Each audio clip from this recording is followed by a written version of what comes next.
Hello children, welcome back to my English class. Today I am going to continue the remaining paragraphs of the prose piece The Sound of Music Part 1. Evelyn Glennie listens to sound without hearing it. So open your book at page number 18. Third paragraph. But Evelyn was not going to give up. ইয়াত তোমালোকৰ কৈছে যে এভিলিনে এই সকলোখিনি সহজতে এৰি দিব বিচৰা নাছিল কিয়নো তোমালোকে আগৰ পেৰাগ্ৰাফত পাই আহিছা যে এভিলিন গ্লেনিয়ে যেতিয়া ক্ৰমশঃ কাণেৰে নুশুনা হৈ আহিছিল তেতিয়া তাইক মাকে কাণৰ বিশেষজ্ঞৰ ওচৰত লৈ গৈছিলে আৰু কাণৰ বিশেষজ্ঞই তেতিয়া পৰামৰ্শ দিছিলে যে তাইক হিয়াৰিং এইডছ লগাই দিব লাগে লগতে কলা ল'ৰা ছোৱালীবিলাক যেনেকৈ স্কুল যায় তাইক তেনেকৈ স্কুললৈ পঠাই দিব লাগে কিন্তু এভিলিনে মানে সহজতে কি কৰা নাছিল এই সকলোবিলাক তাই যি ধৰণে এটা নৰ্মেল ষ্টুডেণ্টে যেনেকৈ স্কুললৈ যায় বা যি ধৰণে তাই জীৱনত আগুৱাই গৈ আছিল সেইবিলাকৰ পৰা কিন্তু তাই আঁতৰি আহিব বিচৰা নাছিল She was determined to lead a normal life and pursue her interest in music. তাই দৃঢ় মনস্থ আছিল She was determined তাই দৃঢ় মনস্থ আছিল to lead a normal life. তাই এটা স্বাভাৱিক জীৱন অতিবাহিত কৰিবলৈ দৃঢ় মনস্থ কৰিছিলে and pursue her interest in music আৰু সংগীতৰ ক্ষেত্ৰত তাই যাত্ৰাটো তাই যিটো ৰাপ আছিল সেই ৰাপটো তাই কি কৰিছিলে আগুৱাই লৈ যাবলৈ তাই দৃঢ় মনস্থ কৰিছিলে One day she noticed a girl playing a xylophone and decided that she wanted to play it too. এদিনাখন তাই এজনী ছোৱালীক জাইলোফোন বজাই থকা দেখা পাইছিলে and decided that she wanted to play it আৰু তেতিয়া তাই মনস্থ কৰিছিলে যে তাইও সেই বাদ্যটো বজাব তোমালোকৰ সাইডত দিয়া আছে তোমালোকে ফটো এখন দিয়া আছে মন কৰিবা xylophone a musical instrument with a row' of wooden bars of different lengths সেই পিকচাৰখন চোৱা সেইখন হৈছে জাইলোফোনৰ এখন ফটো আৰু তাই সেই জাইলোফোন বজোৱা দেখি ছোৱালীজনীক তাইৰো খুব জাইলোফোন বজাবলৈ মন গ'ল most of the teachers discouraged her but percussionist Ron Forbes spotted her potential তাই যেতিয়া সেই জাইলোফোন বজাবলৈ মন গ'ল তেতিয়া বহুতো শিক্ষকে তাই কি কৰিলে নিৰুৎসাহ কৰিলে ডিসকাৰেজড কৰিলে নিৰুৎসাহ কৰিলে but percussionist Ron Forbesে কিন্তু তাইৰ ভিতৰত সেই ছোৱালীজনীৰ ভিতৰত সোমাই থকা যিটো শক্তি সেই শক্তিটো কিন্তু তেখেতে ধৰিব পাৰিছিলে তাই যিখিনি কোৱালিটি আছিল তাই যিখিনি গুণ আছিল সেই গুণখিনি কিন্তু তেখেতে চিনাক্ত কৰিব পাৰিছিলে he began by tuning two large drums to different notes তেতিয়া তেখেতে কি কৰিলে দুটা ডাঙৰ ড্ৰাম আৰু ডিফাৰেণ্ট নোটছ অৰ্থাৎ বেলেগ বেলেগ স্বৰৰ দুটা ডাঙৰ ডাঙৰ ড্ৰাম তেখেতে আনিলে এণ্ড তাৰ পাছতে আনি লৈ তাইক কৈছিলে যে don't listen through your ears he would say আৰু তেতিয়া তেখেতে তাইক দুটা ডাঙৰ ড্ৰাম আনি লৈ তাইক কৈছিলে যে তুমি তোমাৰ কাণেৰে শুনিবলৈ চেষ্টা নকৰিবা যিহেতু তাইক কাণেৰে শুনাই নাপায় গতিকে তাইক কৈছিলে যে তুমি তোমাৰ কাণেৰে শুনিবলৈ চেষ্টা নকৰিবা try to sense it some other way তুমি অন্য উপায়েৰে সেই শব্দবিলাক অনুভৱ কৰিবলৈ চেষ্টা কৰা তেতিয়া এভিলিনে উত্তৰ দিছিলে যে চেজ এভিলিন তাই সেই শব্দকেইটা তাই যেতিয়া বজাই দিছিলে ডাঙৰ দুটা ড্ৰাম যেতিয়া বজাই দিছিলে বেলেগ বেলেগ স্বৰৰ শব্দৰ তেতিয়া তাই সেইটো শুনাৰ পাছত তাই কৈছিলে যে suddenly I realized I could feel the higher drum from the waist up and the lower drum from the waist down তেতিয়া তাই কৈছিলে কি হঠাতে মই ৰিয়েলাইজড বা অনুভৱ কৰিছিলোঁ যে মই ডাঙৰ অৰ্থাৎ ডাঙৰ ড্ৰামত বজোৱাৰ যিটো শব্দ সেই শব্দটো মই ৱেষ্ট আপ মানে কঁকালৰ ওপৰৰ অংশত মই অনুভৱ কৰিছোঁ and the lower one from the waist down আৰু কঁকালৰ তলৰ অংশত মই সৰু ড্ৰামটো বজোৱাৰ শব্দটো মই অনুভৱ কৰিব পাৰিছোঁ ফৰ্বছ ৰিপিটেড দ্য এক্সাৰচাইজ তেতিয়া ৰন ফৰ্বছে সেই অনুশীলনটো বাৰে বাৰে কৰিবলৈ ধৰিলে and soon Evelyn discover that she could sense certain notes in different parts of her body আৰু তেতিয়া অতি সোনকালে এভিলিনে আৱিষ্কাৰ কৰিলে অৰ্থাৎ তাই গম পালে যে তাইৰ বিভিন্ন ধৰণৰ শব্দবিলাক তাই শৰীৰৰ বিভিন্ন অংগবিলাকে কি কৰিব পাৰে চেন্স বা অনুভৱ কৰিব পাৰে I had learned to open my mind and body to sounds and vibration. তেতিয়া তাই কৈছিলে যে I had learned মই শিকিছোঁ to open my mind and body মোৰ মন আৰু শৰীৰ অৰ্থাৎ মোৰ অন্তৰাত্মা মোৰ শৰীৰ মই বিভিন্ন ধৰণৰ শব্দ আৰু কম্পনৰ প্ৰতি মই এৰি দিব পাৰিছোঁ অৰ্থাৎ মোৰ মন আৰু মোৰ শৰীৰে অৰ্থাৎ বিভিন্ন ধৰণৰ শব্দ আৰু কম্পনবিলাক মই অনুভৱ কৰিবলৈ শিকিছিলোঁ The rest was sheer determination and hard work আৰু বাকী থাকিল মোৰ যিটো sheer determination অৰ্থাৎ দৃঢ় সংকল্প এণ্ড হাৰ্ড ৱৰ্ক আৰু কঠোৰ পৰিশ্ৰম আৰু বাকী থাকিল সেইখিনি বাকী যিটো মোৰ শৰীৰ আৰু মনে উপলব্ধ কৰিব পাৰে সেইটোতো পাৰিছোঁৱে আৰু তাৰ বাদে কি প্ৰয়োজন হ'ব মোৰ দৃঢ় সংকল্প লগতে কঠোৰ পৰিশ্ৰমৰ প্ৰয়োজন হ'ব now fourth paragraph she never looked back from that point onwards আৰু সেই তেতিয়াৰ পৰা আৰু তাই কেতিয়াও আৰু পিছলৈ ঘূৰি চাব লগা হোৱা নাছিল she toured the United Kingdom with a youth orchestra and by the time she was 16 she had decided to make music her life next she toured the United Kingdom with a youth orchestra তাই এডল যুৱক বাদ্যযন্ত্ৰৰ দলৰ লগত orchestra means group of musicians তাই বাদ্যযন্ত্ৰৰ এটা দলৰ লগত তাই ক'ত ভ্ৰমণ কৰিবলৈ গৈছিলে ইউনাইটেড কিংডমলৈ তাই গৈছিলে and by the time she was 16 আৰু তাই যেতিয়া 16 বছৰ হৈছে তেতিয়া তাই সংগীতকে তাই জীৱন কৰি ল'বলৈ তাই মনস্থ কৰিছিলে she audition for the Royal Academy of Music তাই ৰয়েল একাডেমি অফ মিউজিক যিখন লণ্ডনত আছে আমি ফাৰ্ষ্ট পেৰেগ্ৰাফটোত আমি পাইছিলোঁ আৰু তাই তেতিয়া কি কৰিছিলে ৰয়েল একাডেমি অফ মিউজিকত তাই প্ৰৱেশ পৰীক্ষা দিবৰ বাবে গৈছিলে and scored one of the highest marks in the history of the academy আৰু তাই সেই প্ৰৱেশ পৰীক্ষাত সেই ৰয়েল একাডেমি অফ মিউজিকৰ ইতিহাসত আজিলৈকে যিমান নম্বৰ পাইছিল তাই সেই সকলো নম্বৰতকৈ তাই সৰ্বোচ্চ নম্বৰ প্ৰাপ্ত হ'বলৈ তাই সক্ষম হৈছিল She gradually moved from orchestral work to solo performances. লাহে লাহে তাই এই যিবিলাক গ্ৰুপ অৰ্থাৎ দলীয় বাদ্যযন্ত্ৰৰ কামৰ পৰা তাই ক্ৰমশ কলৈ গুচি আহিছিলে তাই ছ'ল' পাৰফৰ্মেঞ্চ এককভাৱে বাদ্যযন্ত্ৰ বজাবৰ বাবে তাই কি কৰিছিলে আগুৱাই আহিছিলে at the time of her 3-year course Shi had captured most of the top awards আৰু তাই ৰয়েল একাডেমি অফ মিউজিকত তাই 3 বছৰীয়া যিটো পাঠ্যক্ৰম আছিল সেই পাঠ্যক্ৰমত তাই কি কৰিছিলে she had captured most of the top awards তাই বহুতো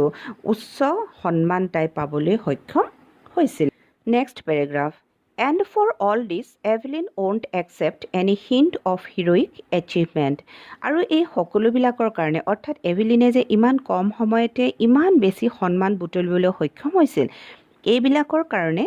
Evelyn won't accept any hint of heroic achievement. এভেলিনে কিন্তু কোনোদিনে গৌৰৱবোধ কৰা নাছিল If you work hard and know where you are going, you will get there. এভেলিনে কৈছিলে যে ইফ ইউ ৱৰ্ক হাৰ্ড যদি তুমি কঠোৰ পৰিশ্ৰম কৰা and know' where you are going আৰু তুমি ক'ত গৈ আছা অৰ্থাৎ তোমাৰ লক্ষ্য কি সেই কথাটো যদি তুমি জানা ইউ উইল গেট দেয়াৰ তুমি নিশ্চয়কৈ তোমাৰ লক্ষ্যত উপনীত হ'ব পাৰিবা and Shi gut right to the top আৰু এনেধৰণে এভেলিনে এদিন গৈ জীৱনৰ উচ্চ শিখৰত তাই উপনীত হৈছিলগৈ the world's most sought after multipercussionist আৰু এদিনাখন তাই গোটেই বিশ্বৰে most sought after multi-percussionist মানে হ'ল sought after মানে হ'ল বহুত most sought after মানে বহু বেছি আকাংক্ষিত এগৰাকী মাল্টি-পাৰ্কাছনিষ্ট অৰ্থাৎ বহু ঘাত বাদ্যৰ বাদক হিচাপে তাই পৰিচিত হ'ল with a mastery of some 1000 instrument আৰু প্ৰায় 1000ৰো অধিক বাদ্যত তাই অসাধাৰণ দক্ষতা অৰ্জন কৰিবলৈও সক্ষম হ'ল এণ্ড হেক্টিক ইণ্টাৰনেশ্যনেল চিডিউল আৰু আন্তঃৰাষ্ট্ৰীয় প্ৰেক্ষাপটত এগৰাকী অতি ব্যস্ত হেক্টিক ভেৰি বিজি এগৰাকী ব্যস্ত তাই ঘাত বাদ্যৰ বাদক হিচাপে পৰিচিত হ'ল নেক্সট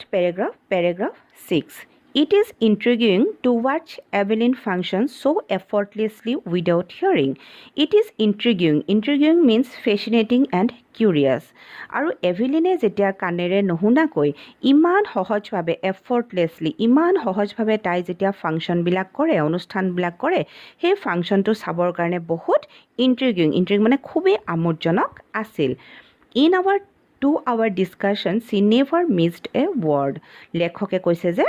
আমাৰ তাইৰ লগত 2 ঘণ্টা ধৰি হোৱা আলোচনাত তাই এটা শব্দও মিছ কৰা নাছিল অৰ্থাৎ তাই যেহেতু কাণেৰে নুশুনে গতিকে তেনেকুৱা এজনী ছোৱালীক আমি যদি কিবা এটা প্ৰশ্ন কৰিছিলোঁ সেই প্ৰশ্নৰ কেতিয়াও তাই ভুলকৈ উত্তৰ দিয়া নাছিল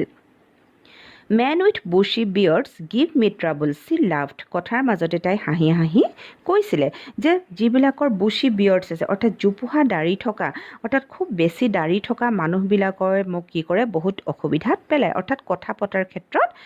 বহুত অসুবিধাত পেলায় আৰু সেই কথাষাৰ তাই হাঁহি হাঁহি কৈছিলে It is not just watching the lips, it's the whole face, especially the eyes. আৰু এইটো বিশেষভাৱে কি কাৰণে মোক অসুবিধাত পেলায় অকল যে মই সেই দাড়িখিনিৰ কাৰণে কাৰণে উঠজুৰি যে মই দেখা নাপাইছিলোঁ সেইটো কাৰণে নহয়, ইটছ দ্য হোল ফেচ, কাৰণ মই গোটেই মুখখনেই যিহেতু দেখা নাপাইছিলোঁ, স্পেচিয়েলি দ্য আইজ, আৰু যিহেতু মই চকুজুৰি দেখা নাপাইছিলোঁ সেইটোৱে মোক কি কৰিছিলে বহুত অসুবিধাত পেলাইছিলে। She speaks flawlessly with a Scottish lilt, আৰু তাই এই কথাখিনি সলসলীয়াকৈ কৈ গৈছিলে with a Scottish lilt. Scottish lilt মানে স্কটলেণ্ডৰ যিটো কথা কোৱাৰ যিটো ভংগী, এই স্কটলেণ্ডৰ এজনী ছোৱালীয়ে কোৱাৰ যিটো ভংগী সেই ধৰণে তাই সলসলীয়াকৈ কথাবিলাক কৈ গৈছিলে। My speech is clear because I could hear till I was 11. মোৰ কথাবিলাক যথেষ্ট স্পষ্ট আছিল কাৰণ মই 11 বছৰ বয়সলৈকে মই কাণেৰে শুনা পাইছিলোঁ। She says, এভিলিনে কৈছিলে। But that doesn't explain how she managed to learn French and master basic Japanese. কিন্তু তাই এই কথাটো আমাৰ আগত ব্যাখ্যা কৰা নাছিল যে তাই কি ধৰণে ফৰাচী ভাষা তাই আয়ত্ত কৰিছিলে এণ্ড মাষ্টাৰ বেচিক জাপানিজ, আৰু জাপানিজৰ অৰ্থাৎ জাপানিজৰ যিটো মূল ভাষা সেই ভাষাটো তাই কেনেকৈ আয়ত্ত কৰিছিলে সেই কথাটো কিন্তু আমাক জনোৱা নাছিল। Next paragraph. As for music, she explains, it pours in through every part of my body. তাই ব্যাখ্যা কৰিছিলে যে সংগীতৰ কথা যদি মই ক'বলৈ যাওঁ, সংগীত মোৰ সৰ্ব শৰীৰত বিয়পি আছে। It tingles in the skin, my cheekbones and even in my hair. আনকি সংগীতে মোৰ ছালখনক শিহৰিত কৰে, টিংগলছ কৰে, মোক ছালখনক শিহৰিত কৰে। মাই চিক ব'নছ, মোৰ গালত থকা যিডাল হাড় সেই হাড়কেইডালক সংগীতে শিহৰিত কৰে। And even in my hair, আনকি সংগীতে মোৰ চুলিখিনিকো কি কৰে, শিহৰিত কৰে। When she plays the xylophone, she can sense the sound passing up the stick into her fingertips. তাই যেতিয়া জাইলোফোন বজাইছিলে সেই সময়ত তাই she can sense the sound, তাই শব্দটো অনুভৱ কৰিব পাৰে। পাছিং আপ দ্য ষ্টিক, অৰ্থাৎ যিডাল লাঠিৰে তাই জাইলোফোন বজাইছিলে সেই জাইলোফোন বজোৱা লাঠিডালেদি যেতিয়া সেই শব্দৰ কম্পনটো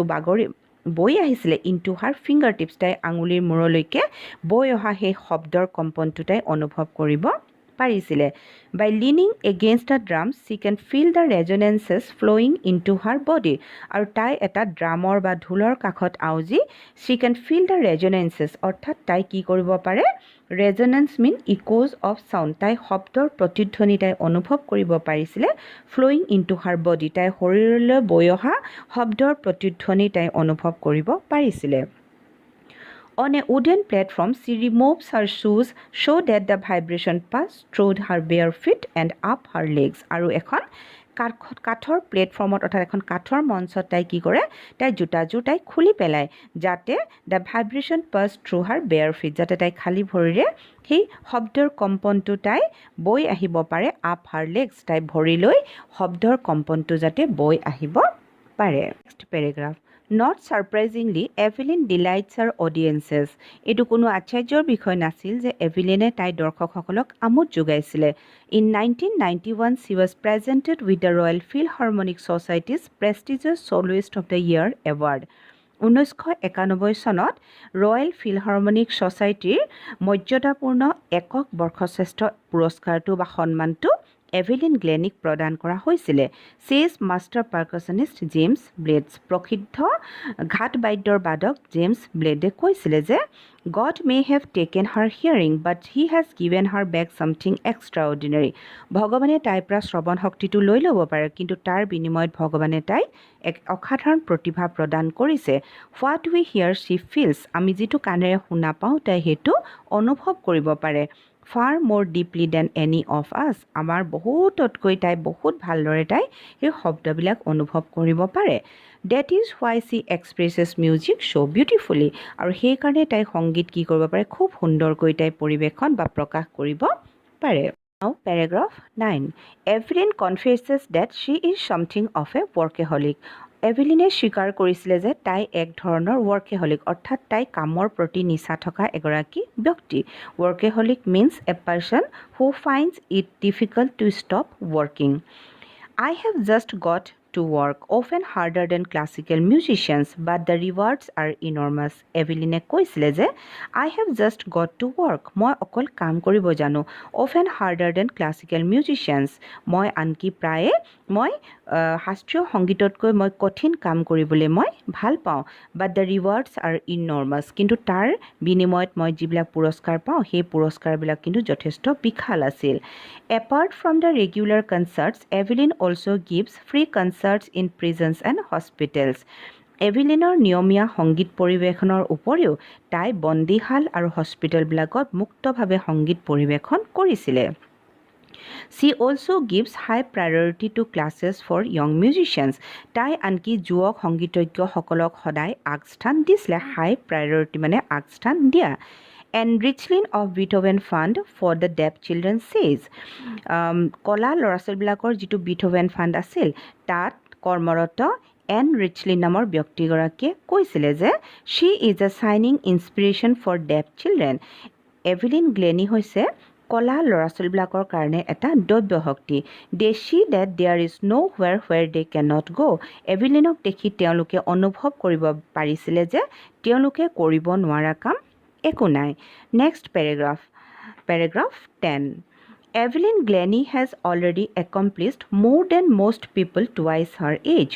এভিলিনে ইতিমধ্যে মানুহৰ তেওঁলোকৰ দুগুণ বয়সত যিমানখিনি কাম কৰিব পাৰে তাই আধা বয়সতে তাই সেইখিনি কাম কৰিবলৈ সক্ষম হৈছে অৰ্থাৎ এজন ব্যক্তিয়ে যদি 40 বছৰ বয়সত যিখিনি কাম কৰে তাই 20 বছৰ বয়সতে সেইখিনি কাম কৰিবলৈ সক্ষম হৈছে